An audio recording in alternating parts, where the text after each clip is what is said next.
So ayan, ipapakita ko naman sa inyo kung paano tayo makipag-usap sa ating mga supplier. So dito sa part na 'to ng product page or sa ating product sheet, may naka-note si client na tingnan natin yung variants available and price para yun yung ating i-list. So, copyin lang natin 'tong, AliExpress na link na 'to, gawin natin.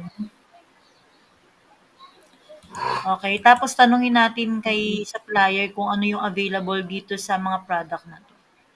So, kino-contact namin si supplier sa Skype. So, ito yung group namin. So, kino-contact ko siya, yung supplier namin. So, hinihingi ko, I would like to ask for available variants and for price of these product.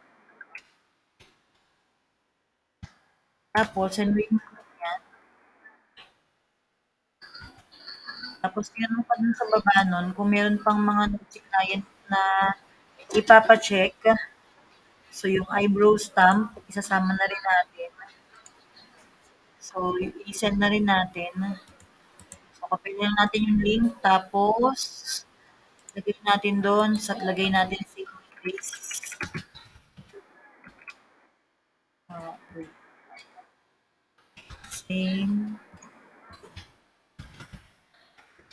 with this product.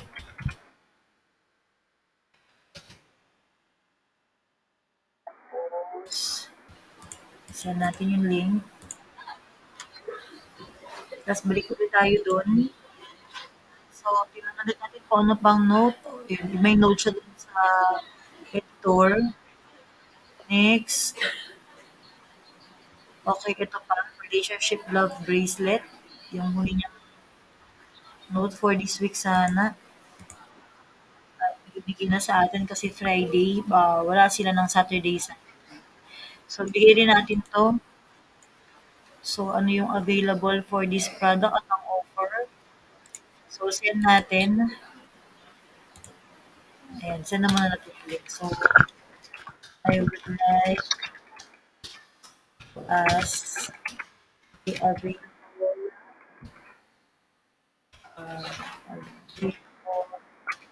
variant and price for this product.